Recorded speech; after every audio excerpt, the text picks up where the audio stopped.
Cadel, what's your mood coming into the race? Are you confident, nervous, just can't wait for it to start?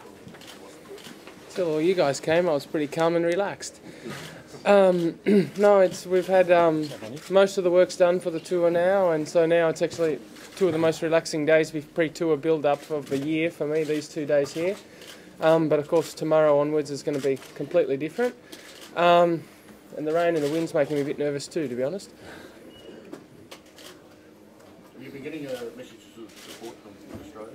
Yeah, a few. I don't answer my phone as much as I used to, because otherwise my days would be gone. But it sounds like back in Australia we've won another year round of Tour de France fans and interest in cycling again, which of course personally I'm kind of proud about. And yeah, there's a lot of support and coming from Australia. I think we have to credit all the Australians because they have to wait up till 3 o'clock in the morning to see the stage finishes. So they're really into it.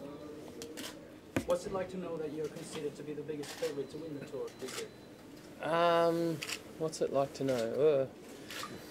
I don't know. It's everyone takes a lot of photos and asks you a lot about the tour, but it's been sort of 2 or 3 years building up to this for me, and I think this year, like Mark said, every year we've worked to don't steal the kit microphone.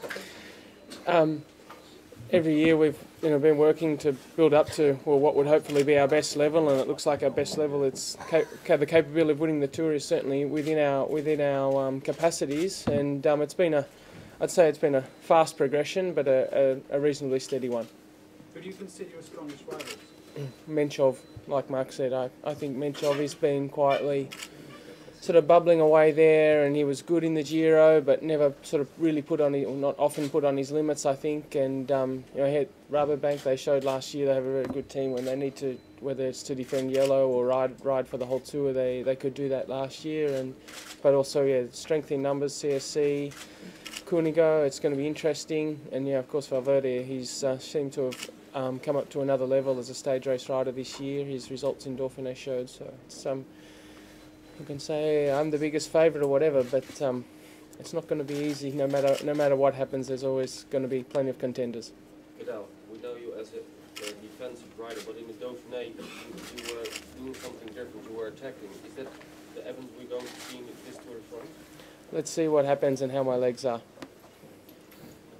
How are your legs? Today fine, but we only rode for an hour in the rain. Let's see in the mountains and the time trial and further in. No problem today? No, not this stage, no. How do you feel about the fact that Robbie is pretty much a lone ride this year? Better ask him that. For me, it's we've, like Mark said, we've put together the best team that we have from our riders, and of course having someone there to take a little bit of the attention away from me is more than fine, and Robbie doesn't mind a bit of attention himself, so that fits in well, I think. Robbie, for you, how hard is it going to be wearing the green jersey without the team?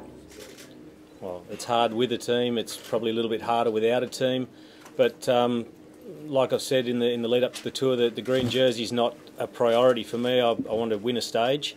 And I realise and understand perfectly well that the team is built around Cadel, and I've come here to try and do my thing, win stages in the sprints. If I happen to get the green jersey from performing well in the stage finishes, then I'll keep trying to do the same thing and see how long I can hold it. But it's not a priority for the team, and it's not an absolute goal for myself either, because I know the circumstances that we're riding under, and I'm happy like that too. Robbie, you're somebody who pioneered the Australian impact on the Tour de France. What would it mean to you if Cadel were able to win, you and the other senior riders who've been around a lot longer? I mean, it'd be huge if Cadel was able to win the Tour, but there's still 3.5 weeks to go between here and Paris, and to know who's going to win, it's difficult to judge what impact that'll have. I think you saw last year in Australia the impact that Cadel's second place had. It was celebrated pretty much like a win, you could almost say. Almost. I think the Australian public may not be satisfied with anything less than a win this time. But there's no pressure coming from me or the rest of the country. Robbie, Robbie, what's the biggest misconception about Cadel, and maybe Mark can also answer that? Good question. I think because the press always want to know absolutely everything and they want to know it immediately, there's probably the misconception that Cadel doesn't like to talk too much and doesn't like to give insights into how he feels or stuff, but he just doesn't like to do that to everybody in the whole wide world. But he's not as closed book as you might think. It's just the cameras maybe put him off slightly. I think it's called personal space and an invasion of it. Cadel, do you think with the shorter time trials that maybe the course is not as well suited to you as it might have been? Do you have any On paper, if we look at it theoretically from last year, what I lose in time trial kilometres, I'd gain in time bonuses on paper. But when does theory come into racing at the Tour de France? I feel it's similar to last year. I have less time trial kilometres. Maybe not. The climbing stages might suit me a little bit better, but then maybe without time bonuses in the situations I was in last year. I think third was my best hilltop finish last year. I can't remember. I just couldn't quite get the seconds. Something to do with two climbers working together against me, I think, didn't help. Didn't get the bonus seconds, whereas in the time trials, where there aren't bonus seconds, I was able to place.